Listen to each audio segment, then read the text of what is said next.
오늘의 주요 뉴스입니다. 정부가 단계적 일상 회복을 위한 로드맵을 이달 말까지 마련하겠다고 밝혔습니다. 로드맵 적용 시점은 다음 달 초쯤으로 예상되지만 방역 상황을 살펴본 뒤 정하겠다고 덧붙였습니다. 화이자의 코로나19 백신이 델타 변이에 효과적이면서 상대적으로 부작용 우려도 적어 전 세계적으로 가장 많이 사용되고 있는 것으로 나타났습니다. 추가 접종, 즉 부스터샷과 어린이 대상 백신까지 승인받으면서 화이자 백신의 사용은 더 늘어날 전망입니다. 미국 식품의약국 FDA가 모더나의 코로나19 백신 부스터샷 승인에 부정적인 반응을 보였습니다. FDA 자문위원회는 모더나 백신은 2차례 접종 뒤 예방 효과가 강하게 지속한다는 점을 들어 부스터샷이 필요하지 않다고 밝혔습니다. 미국에서 델타 변이 확산으로 8월 퇴직자 수가 역대 최다인 427만 명을 기록했습니다. 특히 요식과 숙박업 등 대면 서비스 업종에서 퇴직자가 많이 나왔습니다. 기존 항생제가 듣지 않는 슈퍼박테리아는 전 세계적으로 수만 명의 인명을 앗아가고 있는데요. 잠시 뒤 바이오포커스에서는 세균의 천적인 박테리오파지를 이용해 슈퍼박테리아 치료제를 개발하는 인트론 바이오의 윤경원 대표이사와 자세한 내용 알아보겠습니다.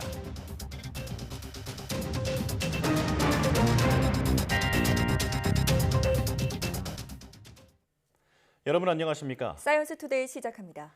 정부는 단계적 일상 회복을 현실화하기 위한 로드맵을 이달 말까지 마련하겠다고 밝혔습니다. 손영래 중앙사고수습본부 사회전략반장은 코로나19 일상회복지원위원회에 분야별 분과위원회를 조속히 개최해 각계각층의 의견을 적극적으로 반영할 예정이라며 10월 말을 목표로 단계적 일상회복 로드맵을 마련해 발표하겠다고 말했습니다. 또 이 로드맵의 적용 시점은 다음 달 초쯤으로 예상되지만 구체적 시점은 다음 주 정도까지 국내 코로나19 유행 규모와 예방접종 상황을 지켜본 뒤 특정하겠다고 계획을 밝혔습니다.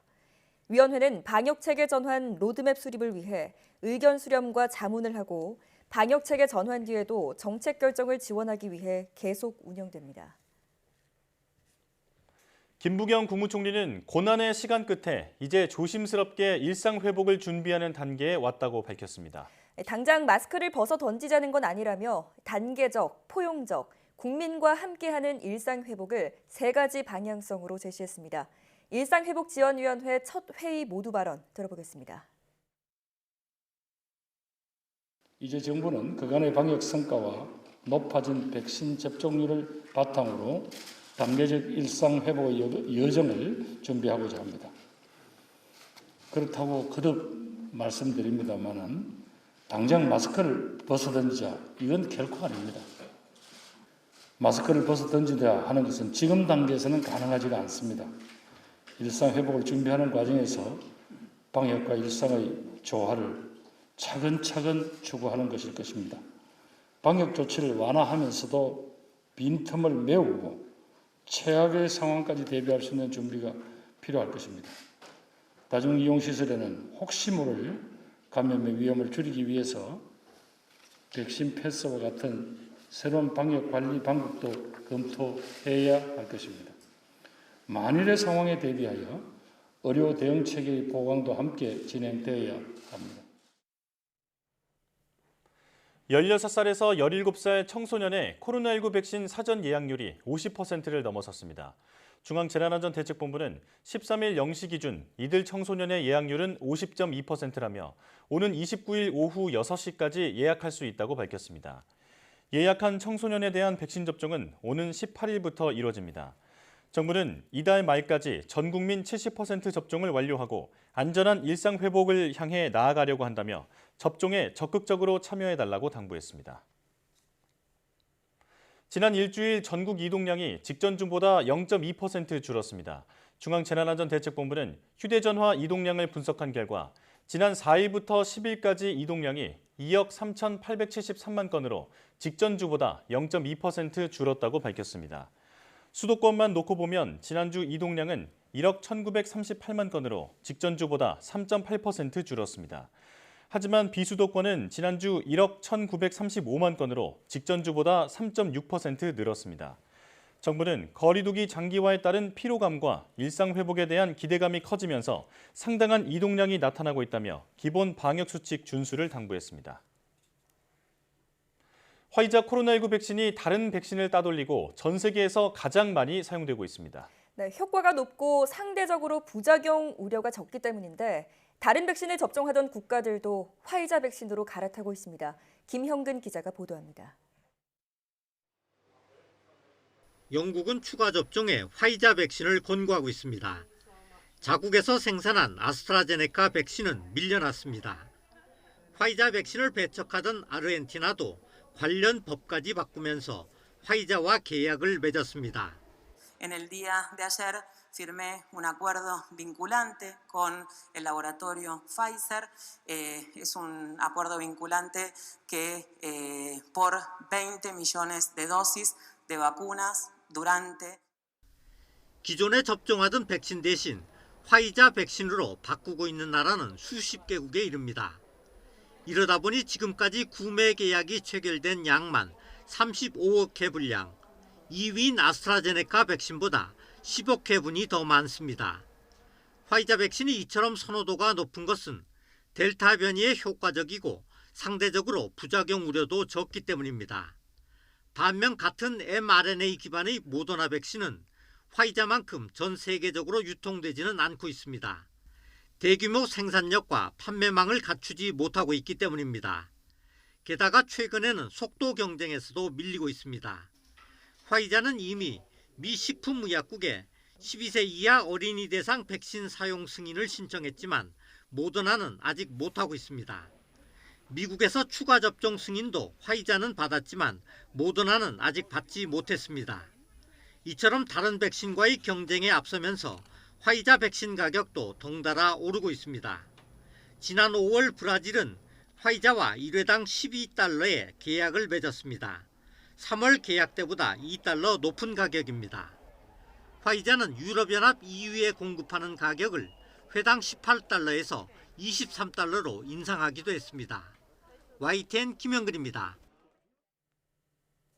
미국 식품의약국 FDA의 자문기구가 이번 주 모더나와 얀센 백신의 추가 접종 필요성을 논의할 예정인 가운데 모더나의 추가 접종 신청 서류가 공개됐습니다. 뉴욕타임스는 현지 시각 12일 FDA가 백신의 효능이 시간이 지나면서 약화한다는 내용을 담은 모더나 측의 추가 접종 신청 서류를 공개했다고 보도했습니다.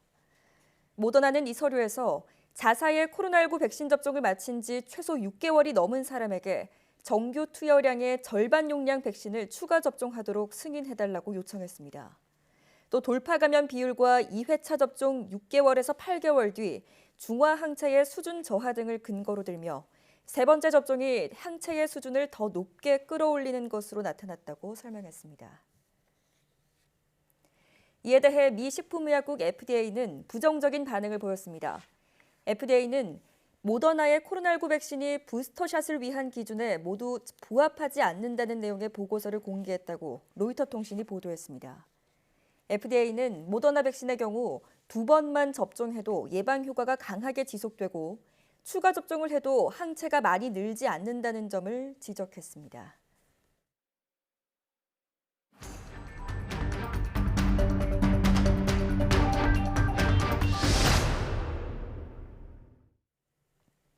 일상회복지원위원회가 출범하면서 위드 코로나 전환 준비가 본격적으로 시작되는 분위기인데요. 하지만 여전히 1,500명 넘는 확진자가 나오고 있어 결코 마음을 놓을 수 없는 상황입니다. 네, 자세한 내용 코로나19 브리핑에서 고려대학교 약학대학 김정규 교수와 함께 알아보겠습니다. 전화로 연결돼 있습니다. 교수님 나와 계시죠? 네, 안녕하세요. 예, 코로나19와의 공존을 위해 일상회복지원위원회가 출범해서 첫 회의를 열었습니다. 회의를 통해 단계적 일상 회복을 위해서 이달 말까지 구체적인 로드맵을 만들 계획인데요. 어떤 논의가 이루어질까요? 일단 말씀하신 것처럼 우리가 11월 초부터 단계별 일상 회복으로 전환할 예정이기 때문에 이 전환에 필요한 단계, 그러니까 어떤 정도로 일정 부분 방역 조치가 완화될 거거든요. 예. 그렇기 때문에 어느 수준으로 어느 단계로 해서 완화를 시킬 건지 각 단계별로 얼마만큼 시간의 어떤 텀을 줘야 될지 이런 부분들에 대한 논의가 구체적으로 이루어지지 않을까 생각을 하고 있고요. 네. 이 단계 조정을 위해서는 아무래도 기준점이 있어야 됩니다. 그래서 어떤 기준을 가지고 단계를 점차 완화할 것인지에 대한 구체적인 논의가 필요할 것이다라고 생각을 하고 있습니다. 여기에 가장 먼저 논의될 부분이라고 예측하고 있는 게 이제 백신 패스 도입에 대한 부분도 가장 먼저 논의가 이루어지지 않을까 이런 생각을 가지고 있습니다. 네. 현재 해외 일부 국가에서 백신 패스를 도입해서 사용을 하고 있는데 일단 뭐 유효기간 설정 문제라든가 아니면 구체적인 범위나 대상 그리고 방법들을 어떻게 할 것이냐라고 하는 부분들이 가장 먼저 이루어지고 이와 더불어서 앞서 말씀드린 단계별 어떻게 적용을 해서 일상 회복으로 전환을 할 것인지 해당 단계별로의 어떤 시간은 어떻게 설정을 할 것인지에 대한 논의가 이루어지지 않을까 생각을 하고 있습니다. 네. 자, 아무래도 단계적 일상 회복 방안이 도입이 되면 현재의 확진자 위주로 되고 있는 방역 관리를 이제는 사망자와 위중증자 관리 중심으로 바뀔 것으로 예상됩니다. 자, 지금과 비교했을 때 구체적으로 어떤 변화가 예상되십니까? 일단 가장 대표적인 변화로 예상되는 부분은 아무래도 지금 모든 국민이 잘 알고 계신 것처럼 방역당국에서 하루에 한 번씩 확진자 수를 발표를 하고 있거든요. 네. 이에 따라서 우리가 거리두기 단계가 적용이 되게 되는데 아무래도 이 위드 코로나로 전환을 하게 되면 지금 들리는 얘기로는 확진자 수를 매일 공개하지 않을 것이다라고 하는 그런 얘기도 나오고 있습니다. 네. 근데 제가 생각하기에는 적어도 지금처럼 확진자 수를 발표할 필요는 있다라고 봅니다. 네. 왜냐하면 우리가 국민들께서 백신 접종이 대부분 다 이루어졌지만 아직도 백신 접종이 안 이루어지고 있는 500만 명 정도 분이 계시거든요. 네. 이분들은 확진자 수의 어떤 추이를 알아야지만 본인들이 어떻게 방역 조치를 스스로 적용을 할 것인지를 판단 가능하기 때문에 네. 저는 이 확진자 수 발표하는 거는 단순하게 발표지 확진자 수는 계속 집계할 걸로 예상을 하고 있습니다. 네. 그렇기 때문에 지금 현행처럼 하루에 한 번씩 확진자 수 발표할 필요는 있다라고 생각을 하고 있고요. 방역 당국에서는 일주일에 한 번 이런 얘기도 나오는데 일단은 지금 같은 체제는 유지할 필요가 있다라고 생각을 합니다.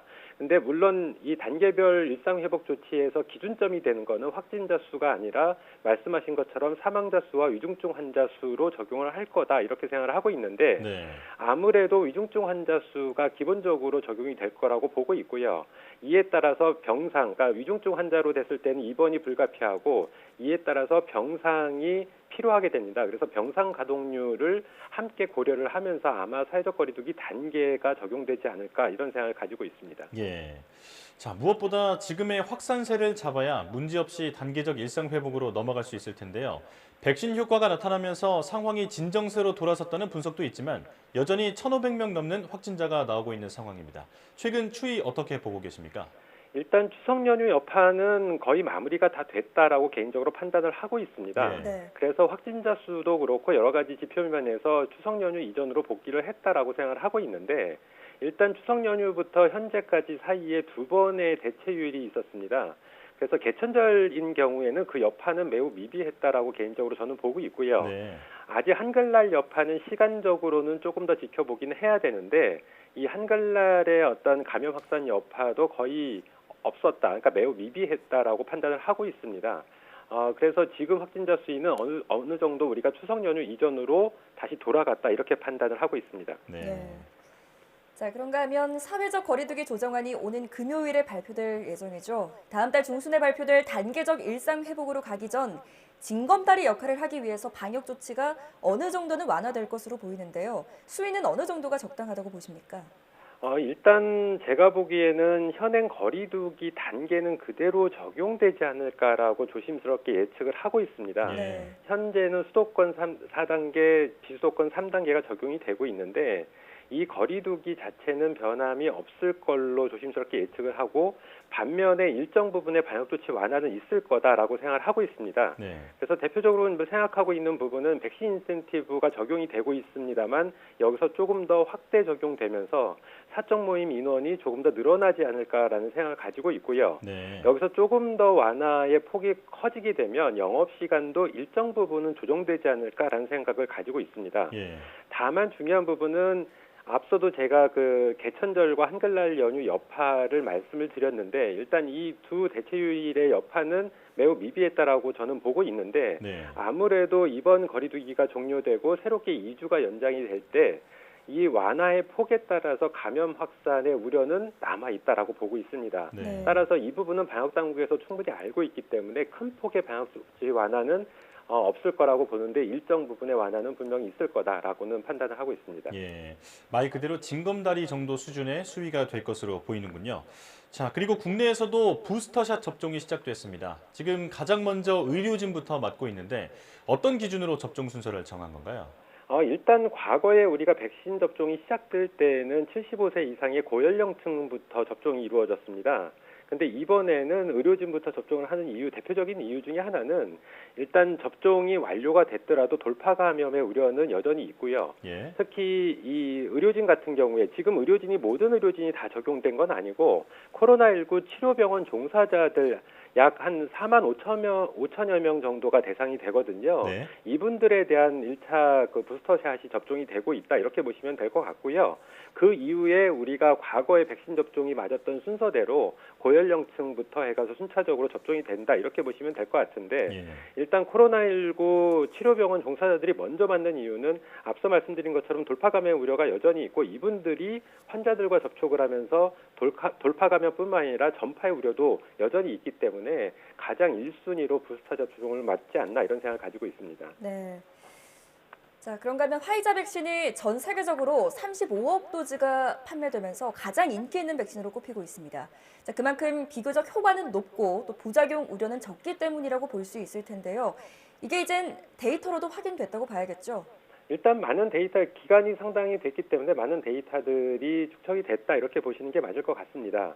일단 뭐 대표적으로 왜 화이자 백신의 판매량이 가장 많으냐 하는 부분은 일단 플랫폼상으로 mRNA 백신과 아데노바이러스 벡터 백신을 비교를 하면 이 mRNA 백신이 효능 면에서는 보다 우위에 있었다라고 보시면 될 것 같습니다. 네. 그래서 파이자나 모더나 백신 같은 경우가 예방 효과가 95% 안팎 정도를 보였거든요. 반면에 아스트라제네카나 얀센 백신 같은 경우에는 60에서 70% 정도의 예방 효과를 보였기 때문에 일단 효능 면에서도 mRNA 백신이 우위에 있다라고 생각을 하고 있습니다. 네. 여기에 과거 아데노바이러스, 그러니까 아스트라제네카 백신이 처음 나왔을 때 혈전 문제가 계속 대두가 됐거든요. 그러니까 이러한 문제들도 상당히 어떤 판매량에 어떤 영향을 미치지 않았을까 생각을 하고 있고요. 예. 같은 mRNA 백신 플랫폼을 가지고 있는 화이자와 모더나를 비교해 보면 모더나보다는 화이자가 훨씬 더 판매량이 많거든요. 네. 그 이유는 생산량이 많아서 그렇습니다. 일단 모더나 같은 경우에는 그 생산 규모 자체가 굉장히 적기 때문에 상대적으로 생산량이 많은 화이자가 많이 팔렸다 이렇게 보시는 게 더 맞을 것 같고요. 이런 종합적인 부분 때문에 아무래도 화이자 백신이 가장 많은 판매량을 보이지 않았나 이렇게 생각을 하고 있습니다. 네. 효과도 좋지만 일단 생산량도 그 차이의 원인이다 이렇게 볼 수 있겠습니다. 자, 그리고 모더나의 경우는 미 FDA에 자사 백신의 부스터샷 승인을 요청하면서 정규 투여량의 절반 용량으로 승인 요청을 했습니다. 어떤 이유에서 이렇게 한 건가요?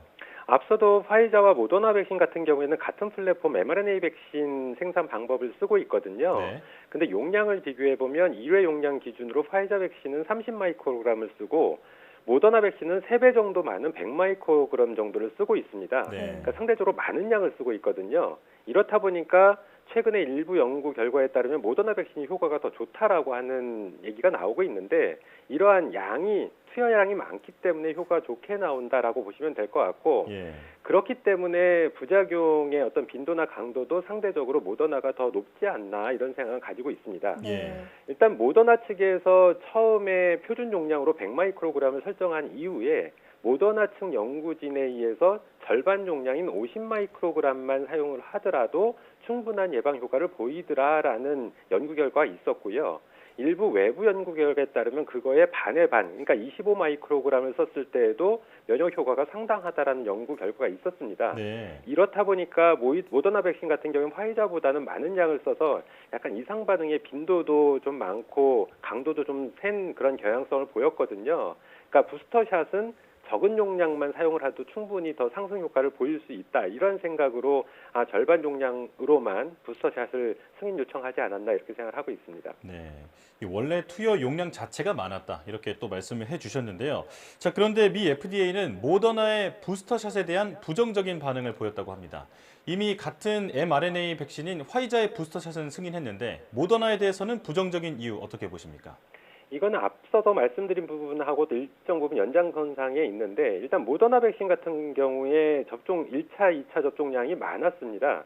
그러다 보니까 충분한 예방 효과를 보였다라고 생각을 하시면 될 것 같고요. 네. 그렇기 때문에 미 FDA에서도 2차 접종만으로도 예방 효과나 아니면 중증으로 이완되는 거를 막아주는 효과는 충분했다라고 판단을 하는 것 같습니다. 네. 더군다나 추가 접종을 했을 경우에 항체 증가폭이 그렇게 크지 않았다라고 하고 있고요. 따라서 이에 대한 연구가 더 필요하다라고 판단을 하고 있지 않나 이렇게 생각을 하고 있습니다. 네. 그렇기 때문에 현재 모더나 백신에 대해서는 이 추가 접종, 그러니까 부스터샷에 대한 필요성이 상대적으로 화이자보다는 낮다 이렇게 평가를 하고 있는 것 같습니다. 네. 자, 마지막 질문이 될 것 같은데요. 저개발국에 백신 공급 차질이 생길 수 있다는 이유로 부스터샷을 꺼리던 WHO가 중국산 백신을 접종한 고령자에게 부스터샷을 권고했습니다. 이건 아무래도 중국산 백신의 효능이 떨어진다는 의미라고 봐도 될까요? 일단 중국산 백신인 시노백하고 시노팜 같은 경우에 당시의 임상 결과에서 나온 그 예방 효과가 시노백 같은 경우에는 18세 이상에서 51%의 예방 효과만 보였거든요. 네. 이게 WHO의 기준인 50%를 간 넘은 예방 효과였고 시노팜 같은 경우에는 당시에 79% 정도의 예방 효과를 보인다라고 예측을 하고 있는데 일단 시노백과 시노팜 둘 다 연구 대상군의 그 60세 이상의 대상자가 굉장히 적었다라고 알려지고 있습니다. 네. 따라서 60대 이상의 고연령층에 대해서 시노백, 시노팜의 어떤 예방 효과나 중증 예방 효과가 충분히 검증되지 않았다라고 판단을 하고 있습니다. WHO에서. 네. 그렇기 때문에 이번에 부스터샷을 권고하지 않았나 이렇게 생각을 하고 있습니다. 네. 네, 여기까지 듣겠습니다. 고려대학교 약학대학 김정기 교수와 함께했습니다. 교수님 고맙습니다. 네, 감사합니다.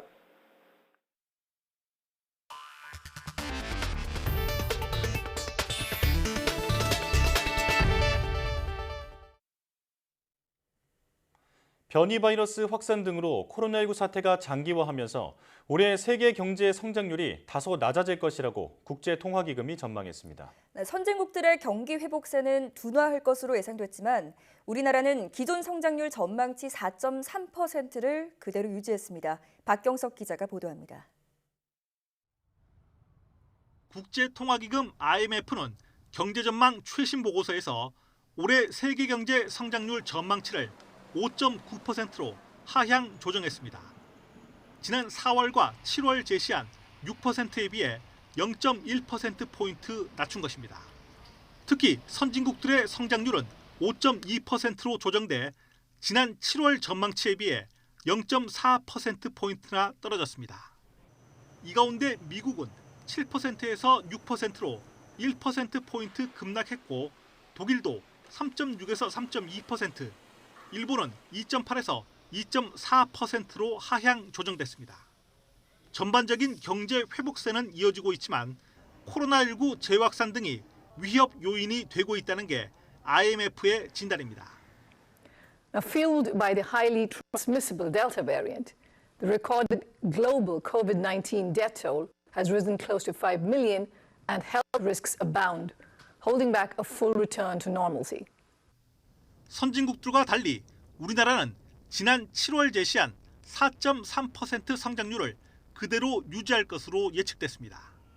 수출이 꾸준히 늘고 있고 백신 접종률이 빠르게 높아지고 있는 점 등이 배경으로 꼽힙니다. IMF 전망대로라면 지난해와 올해 2년 동안의 우리나라 평균 경제 성장률은 1.7%로 주요 7개국 G7보다 높은 수준을 기록하게 됩니다. IMF는 공급망 교란 등으로 인플레이션 위험이 커지고 있다며 시중에 풀린 돈을 회수하고 재정 건전성을 확보할 필요가 있다고 권고했습니다. Pandemic outbreaks in critical links of global supply chains have resulted in longer than expected supply disruptions, feeding inflation in many countries. IMF는 내년엔 세계 경제가 4.9%, 우리나라는 3.3% 성장할 것으로 전망하면서 물가 상승 압력은 다소 진정되겠지만 불확실성은 여전할 것이라고 밝혔습니다. YTN 박경석입니다. 미국 대도시 근로자의 사무실 복귀율이 36%에 달해 코로나19 사태가 발생한 뒤 최고치를 기록했다고 월스트리트 저널이 보도했습니다. 보도에 따르면 미국 10대 도시의 사무실 출근율은 9월 첫째 주 평균 31%에서 9월 마지막 주 35%, 지난주에는 코로나19 발생 이후 가장 높은 36%에 달했습니다.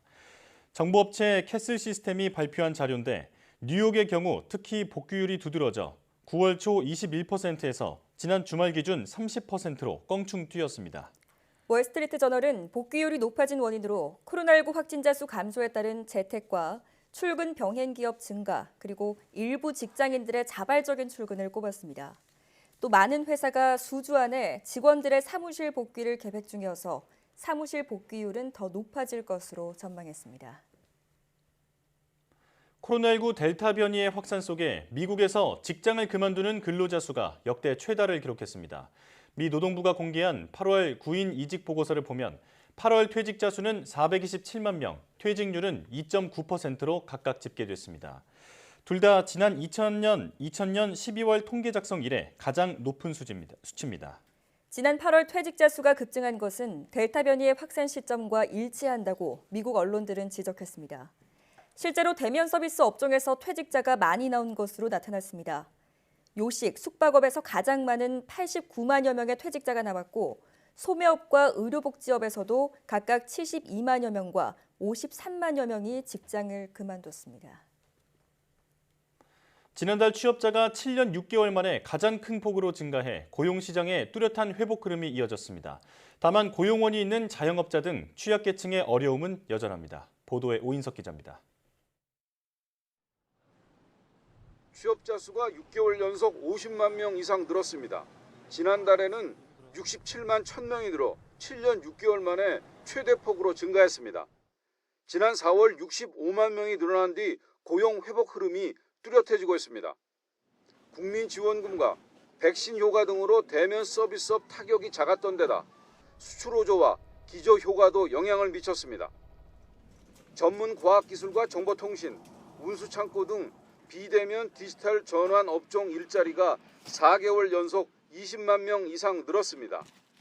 코로나19로 피해가 컸던 숙박 음식업이 증가로 전환됐고 교육업 증가세도 계속됐습니다.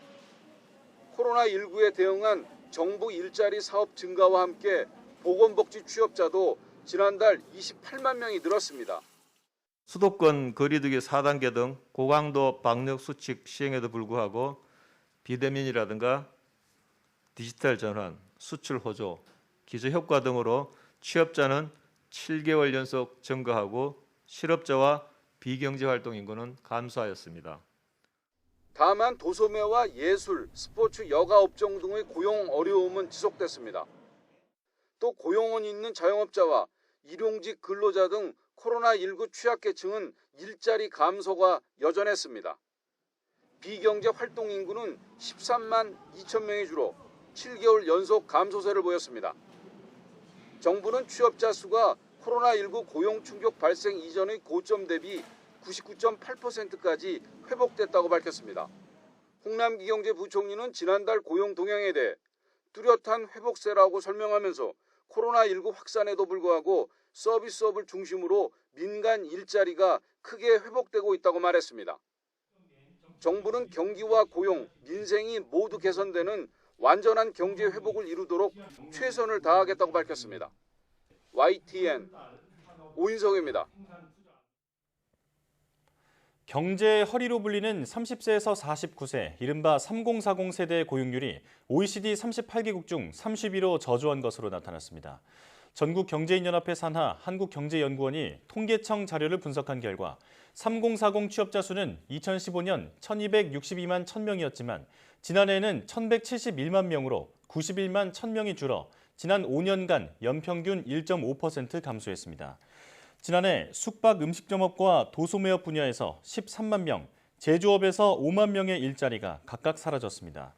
3040 고용률은 지난해 76.2%로 지난 5년간 0.7%포인트 감소했고 2017년부터는 계속 줄고 있는 추세입니다. 9월 중 은행의 가계대출은 6조 5천억 원이 늘어나 9월 말 기준 은행의 가계대출 잔액이 1,052조 7천억 원을 기록해 사상 최대를 경신했습니다. 가계대출은 주택담보대출과 기타 대출로 나눠볼 수 있는데 9월 중 주택담보대출은 5조 7천억 원이 늘어나 전달 증가액 5조 8천억 원에 비해서는 소폭 감소했습니다. 신용대출을 포함한 기타 대출은 9월 중 8천억 원이 늘어나 전달에 3천억 원 증가액에 비해 2배 이상 확대됐으나 금융권의 가계대출 관리 강화 등으로 예상보다 적게 늘어난 것으로 분석됩니다. 금융위원회는 9월 중 제2금융권을 포함한 전체 금융권의 가계대출 증가액은 7조 8천억 원에 달한다고 밝혔습니다.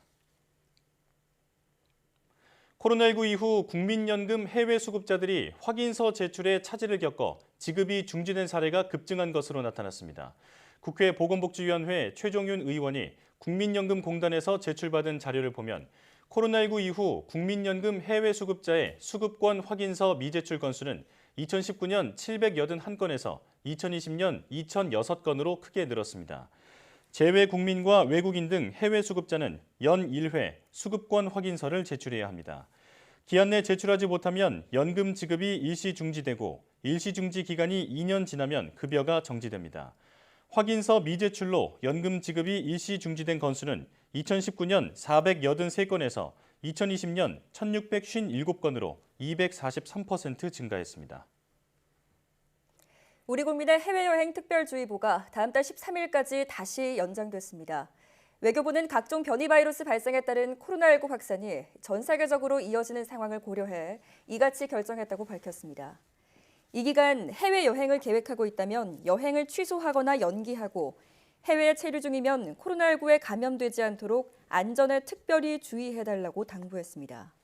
다만 국가와 지역별 코로나19 동향, 국내외 백신 접종률 등을 종합적으로 고려해 특별여행주의보를 국가나 지역에 따라 단계적으로 해제하는 방안을 검토하겠다고 덧붙였습니다.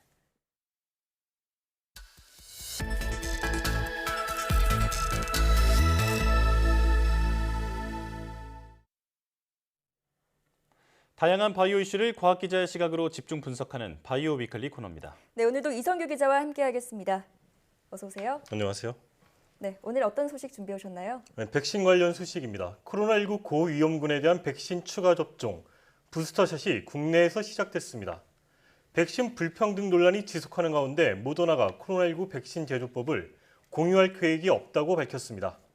머크가 먹는 코로나19 치료제 긴급 사용 승인을 미국 FDA에 신청했습니다. 예, 먹는 치료제가 게임 체인저로 주목받고 있는데 그렇다고 백신이 필요 없어지는 건 아니잖아요. 네, 둘 다 잘 활용해서 시너지를 낼 수 있게 노력해야겠습니다. 자, 이제 오늘 주제로 넘어가겠습니다. 기존 항생제로도 죽일 수 없는 박테리아를 슈퍼박테리아라고 하는데요. 마땅한 치료제가 없어서 매년 수만 명의 목숨을 앗아가고 있습니다. 네, 오늘 바이오포커스에서는 세균의 천적인 박테리오파지를 이용해 슈퍼박테리아 치료제를 개발하는 인트론바이오의 윤경원 대표이사와 자세한 내용 알아보겠습니다. 어서 오십시오. 안녕하십니까. 네, 나와주셔서 고맙습니다. 맞습니다. 자, 항상 처음에 드리는 질문인데요. 회사 명칭에 대한 질문입니다. 인트론 바이오 테크놀로지, 어떤 의미인가요? 네, 인트론은 사람의 유전자를 구성하는 생명공학 용어입니다. 인트론은 유전자의 많은 부분을 차지하고 있기는 하지만 네.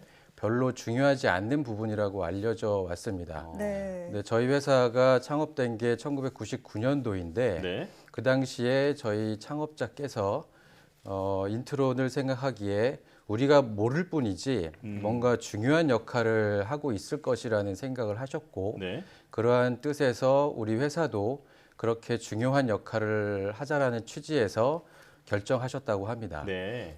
지금 저희 회사 인트론도 아직까지는 잘 알려져 있지는 않지만 궁극적으로는 어떤 사회와 국가 그리고 인류에게 매우 중요한 역할을 해 나가자는 취지에서 사명을 정한 것입니다. 네. 일단 실제로 인트론이라고 하는 유전자가 그 뒤에 많은 연구를 통해서 중요한 의미를 담고 있다라고 하는 사실들이 점차 밝혀져 나가고 있습니다. 예. 실제로 또 이제 연구자들의 목표는 모르는 것들을 증명해 나가는 것이 목표인데 네. 이제 우리 회사가 연구를 하고 있는 박테리오 파지와 인체 면역 시스템들도 아직까지는 모르는 게 굉장히 많다라고 하는 것을 알아나가고 있고 저희는 많은 연구를 통해서 이제 다양한 분야에 적용을 확장시킬 수 있음을 증명시켜 나가고 있습니다. 그렇군요. 네, 그만큼 무한한 가능성이 있다는 뜻일 텐데요.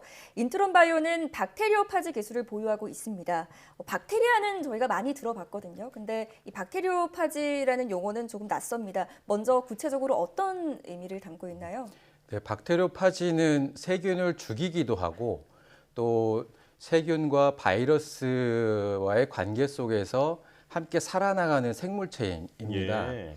네, 박테리오 파지가 지금까지는 세균을 죽이는 것으로만 알려져 왔었는데 점차 연구를 하면서 이제 세균과 바이러스와의 관계 속에서 상호 작용을 통해 가지고 뭔가 인체 면역 시스템과 교신하는 물질들을 많이 만들어낸다는 것이 점차 밝혀지고 있습니다. 네. 이제 저희 인트로는 이제 세균을 죽이는 이제 박테리오 파지가 세균을 죽일 때 사용을 하는 이제 엔도리신이라고 하는 단백질을 슈퍼박테리아 치료 단백질 신약으로 개발을 하고 있고 이것을 지금 현재는 임상 시험을 진행을 하고 있습니다. 예. 또한 이제 추가 연구를 통해 가지고 저희가 박테리오 파지를 연구를 했을 때 인체 면역 시스템에 어떤 작동시키는 물질을 이제 내고 있다라고 하는 사실을 알게 되었고 지금 현재는 이 분야의 집중적인 연구를 통해서 그러한 사실들을 밝혀 나가고 있습니다. 예. 네. 이 박테리오 파지를 활용한 그 여러 가지 치료제를 만들고 계신 건데 최근에 항생제 내성균 슈퍼박테리아 치료제인 SAL200을 1조 원의 기술 수출을 하는 굵직한 성과를 거뒀습니다. 자, 지금 인트론이 보유하고 있는 주요 기술 그리고 파이프라인도 설명해 주시죠. 네. SAL200은 슈퍼박테리아 중에 하나인 MRSA라고 하는 항생제 내성균을 죽이는 단백질 신약입니다. 네. 이 물질은 저희가 2018년도에 다국적 제약사인 로이반트사에 이제 1조 원의 기술 수출을 했습니다. 네. 그리고 이 신약 물질은 지금 현재 이제 임상 1상 시험도 완료를 했고 임상 2A 시험도 완료를 했습니다. 그리고 지금 현재는 로이반트사가 주도적으로 미국 임상 2B 시험을 추진 중에 있고 저희와 함께 이제 잘 추진해 나가고 있습니다. 네. 이러한 기술은 저희가 가지고 있는 플랫폼 기술을 기반으로 해서 개발을 한 것들이고 예. 추가로 저희가 가지고 있는 파이프라인들 중에 대표적인 것으로는 GNA200이 있습니다. 이 GNA200은 아시네토박터 바우마니라고 하는 세균을 죽이는 신약 물질입니다. 네. 이 아시네토박터 바우마니균은 굉장히 항생제 내성이 심한 세균으로 알려져 있고 그리고 지금 현재 세계적으로도 효과적인 치료제가 없다고 알려져 있는 상황입니다. 예. 그렇기 때문에 시장 규모도 매우 크고 그리고 글로벌 빅파마들도 이 감염증을 치료하는 약물을 매우 많이 찾고 있는 상황이라고 합니다. 예. 그래서 저희는 이 물질을 개발을 완료한 상태고 지금 현재는 비임상 시험을 진행 중에 있고 이제 내년도를 목표로 하고 있는 이 비임상 시험이 완료되면 저희가 조기에 기술 수출하는 것을 목표로 하고 있습니다. 예. 이외에도 다양한 엔도리신 단백질 신약을 많이 가지고 있고 이제 이것들이 개발이 완료되면 조기에 기술 수출을 해 나가겠다라고 하는 게 저희 계획입니다. 예. 그리고 최근에 이제 면역 치료제 기술인 파지리아러스 기술을 저희가 개발을 했고 이에 관련된 연구에 많은 투자를 하고 있습니다. 네. 이러한 파지리아러스를 기술을 통해 가지고 개발되는 것들은 면역 항암제가 될 것이고요. 그리고 더 나아가서 알츠하이머나 파킨슨 그리고 당뇨 질환 같은 면역 질환 신약을 개발하는데 저희 연구 역량을 집중해 나갈 것입니다. 예. 네. 방금 이제 그 면역 항암제 개발을 박테리오 파지에 이용한다 말씀하셨는데 이 박테리오 파지가 원래 이 세균을 감염하는 바이러스 일종이잖아요. 이걸 가지고 면역 항암제를 개발하는 게 굉장히 흥미로운 얘기인데 조금 더 구체적으로 설명해 주시죠. 네. 파지리아러스 기술은 이제 세균과 바이러스 그리고 박테리오 파지와의 사이 관계를 규명을 해서 인체 면역 시스템과의 작동하는 물질을 연구하는 그런 기술입니다. 예. 그래서 이 박테리오 파지가 세균을 죽일 때 나타내는 물질이 엔도리신이라고 했는데 이 박테리오 파지 자체가 어떤 면역 시스템과 교신을 하는 물질들이 이제 많이 나타내고 있다는 사실이 많이 밝혀져 있는데 이러한 것들을 연구하는 게 파지리아러스라고 하는 기술인데요. 네. 일단 우리 몸에 이제 체내에 많은 것들이 유입이 되는데 이러한 외부 물질들이 이제 인체에 들어오게 되면은 선천성 면역 시스템에 의해서 이제 외부 물질들 디텍션해 가지고 면역 시스템 작동이 되게 됩니다. 네. 근데 이러한 것들을 이용을 해서 면역 항암제를 개발하고자 하는 게 파지리아러스입니다. 그래서 이러한 이제 그 외부 물질들이 인체에 들어오는 것들을 항원 PAMP라고 하는데 예. 이거는 일종의 분자 패턴 같은 겁니다. 네. 근데 이러한 분자 패턴 같은 것들을 우리 몸에서는 어떤 PRR이라고 하는 패턴을 인식하는 수용체가 인식을 해서 그 수용체가 사이토카인 같은 것들을 이제 분비를 시켜가지고 면역을 일으키게 됩니다.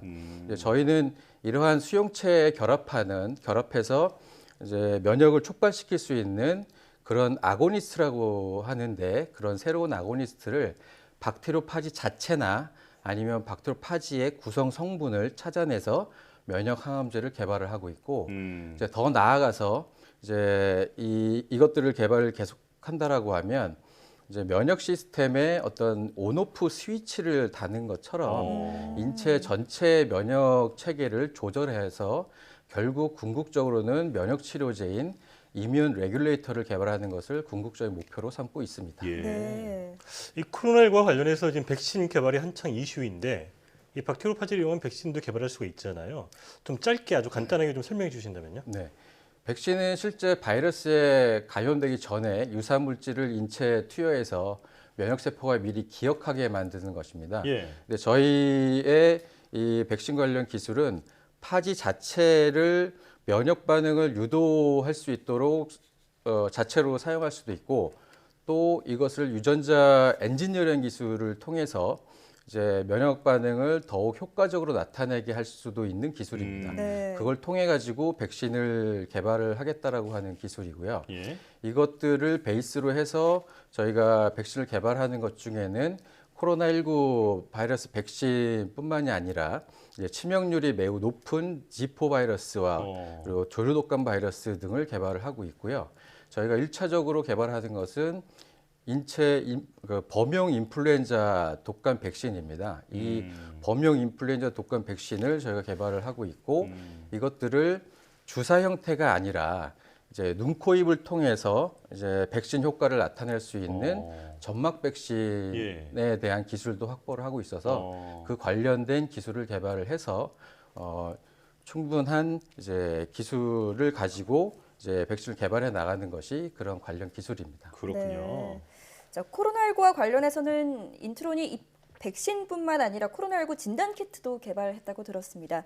구체적으로 좀 설명을 해주신다면요. 네, 저희가 그 초창기부터 가지고 있는 생각은 신약을 개발하는 것을 주요한 목표로 삼고 있는데 네. 이제 창업 초기부터 어떤 캐시카우를 가지고 있는 그런 사업을 보유하자라고 하는 게 저희 경영적인 판단이었고 네. 그래서 분자진단 사업을 영위해 왔습니다. 네. 그래서 이렇게 분자진단 사업을 오랫동안 영위를 하다 보니까 이제 최근에 코로나19 바이러스 분자진단 키트도 개발을 하게 되었고요.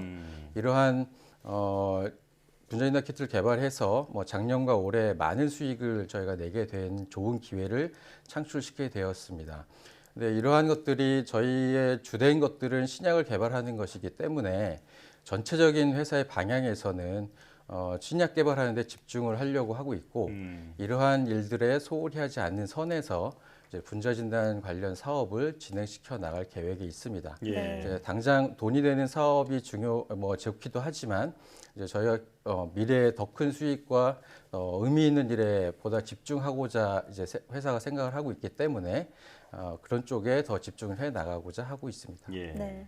자, 슈퍼박테리아 치료제에 대한 설명 그리고 앞으로의 사업 계획에 대해서도 자세히 설명을 해주셨는데요. 자, 이제 마지막 질문입니다. 바이오 산업 발전을 위해서는 무엇보다 건전한 바이오 생태계가 잘 조성이 돼야 할 텐데요. 제언하실 말씀이 있다면 한 말씀 부탁드릴게요.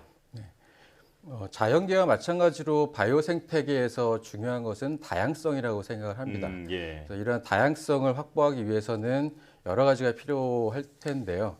이제 이런 다양성 중에는 원천적인 연구에 대한 중요성이 매우 중요하다고 생각을 하고 있고, 네.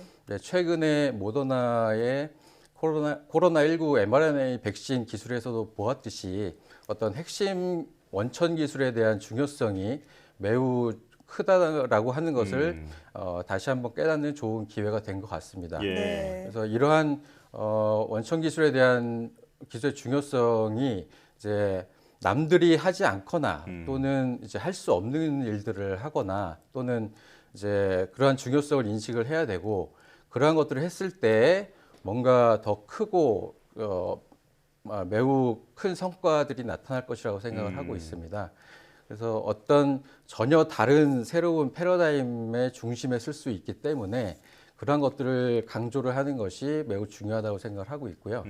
이제 바이오 분야는 연구가 오래 걸리기 때문에 이러한 바이오 분야에 대한 투자는 많은 리스크가 있기는 하지만 그 성과물은 굉장히 상상을 초월할 것이라고 생각을 합니다. 예. 그러니까 이러한 바이오 생태계에서 핵심 원천 기술에 대한 연구가 이러한 연구와 관심에 대한 투자가 중요하다는 것이 바이오 생태계에 뭔가 하나의 자리매김을 할 수 있는 그런 상태가 되면 좀 더 건전한 바이오 생태가 되지 않을까라고 생각을 합니다. 예. 네.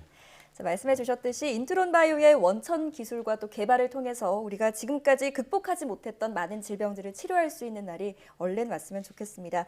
지금까지 인트론 바이오 윤경원 대표이사 그리고 이성규 기자와 함께했습니다. 오늘 나와주셔서 고맙습니다. 고맙습니다.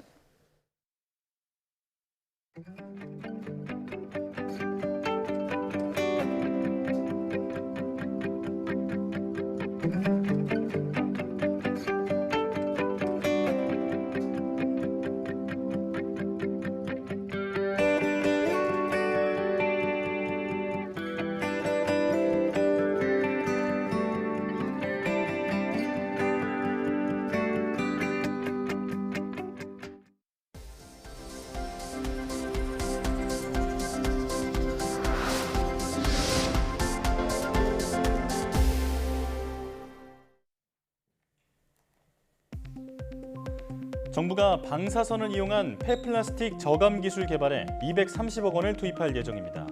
과학기술정보통신부 용홍택 1차관은 전문가 간담회를 열고 내년부터 2026년까지 5년간 국내에 확보된 방사선 기술 역량을 활용해 폐플라스틱 처리 공정을 개발하는 사업을 추진한다며 이같이 밝혔습니다.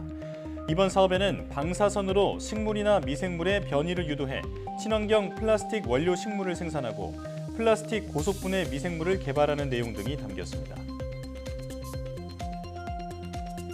국내 연구진이 간에 쌓이지 않고 암세포까지 도달할 수 있는 나노 의약품을 개발했습니다. 한국원자력연구원 박정훈 박사팀은 철 나노 입자에 의료용 방사성 동위원소인 지르코늄 89를 결합해 간에 쌓이는 기존 한계를 극복한 나노 입자를 개발했다고 밝혔습니다. 이번에 개발된 나노 입자는 표면 조작을 통해 입자끼리 뭉치지 않고 암세포까지 무사히 도달하는 원리인데 간에 머물지 않고 그대로 통과하는 것을 영상으로 확인했다고 연구팀은 설명했습니다.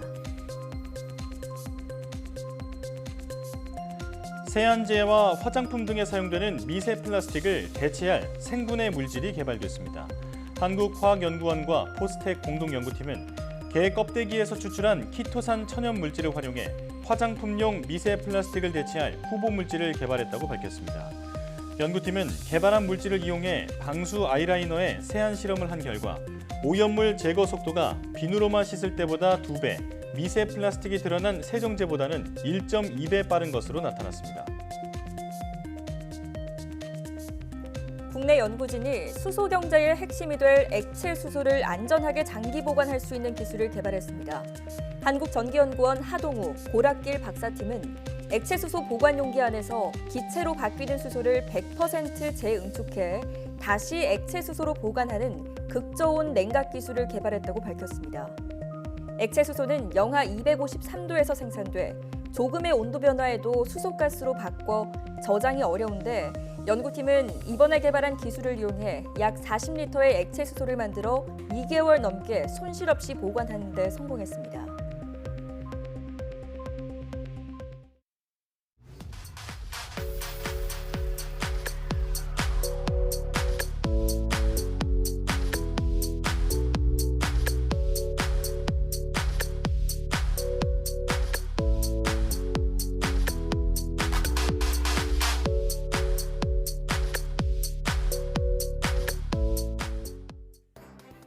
코로나19 일상회복지원위원회가 출범하며 일상회복 과정에 단계적, 포용적, 국민과 함께라는 세 가지 방향성을 제시했습니다. 네, 무엇보다 안전을 최우선으로 방역과 일상의 조화가 이루어져야 할 텐데요. 혹시 모를 감염 위험과 최악의 상황까지도 대비할 수 있는 세밀한 대응책을 마련해 단계적 일상회복 방안의 완성도를 높여야겠습니다. 사이언스 투데이 마칩니다. 함께해 주신 여러분 고맙습니다.